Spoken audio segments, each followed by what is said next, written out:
കാരണം ഞങ്ങൾക്ക് എല്ലാവർക്കും അതെ, എനിക്ക് എൻ്റെ ജ്യേഷ്ഠന് എൻ്റെ സഹോദരിമാർക്കൊക്കെ ലാലു ലാലു എന്നാണ് ഞങ്ങൾ എല്ലാവരും വിളിക്കുന്നത്.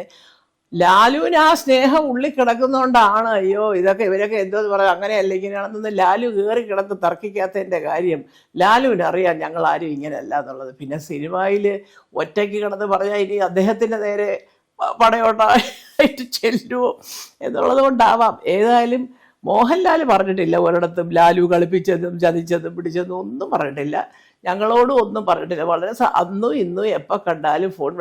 ഞാൻ ഇപ്പോൾ ഒരു കുറച്ച് നാളിന് മുമ്പ് ഞാൻ പിറന്നാൾ ഇതുപോലെ ഞാൻ വിളിച്ചപ്പോഴത്തേക്ക് അന്ന് ഇവിടെ കണ്ട് ഹോങ്കോങ്ങിലോ തായ്ലാൻഡിലോ കണ്ട് സുജിയൊക്കെ ആയിട്ട് പോയിരിക്കുക ചേച്ചി ഞാനിവിടെ വന്നിട്ട് അത് ആ പഴയ ലാലുവാണ് ഇപ്പോഴും.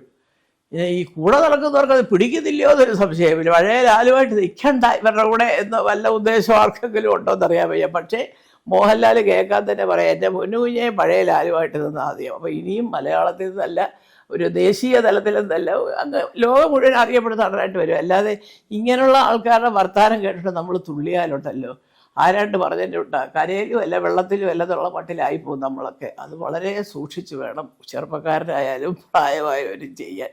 അതിനൊക്കെ ഒരു നിലപാടിൽ ഉറച്ചു നിൽക്കുന്നതാണ് നല്ലത്.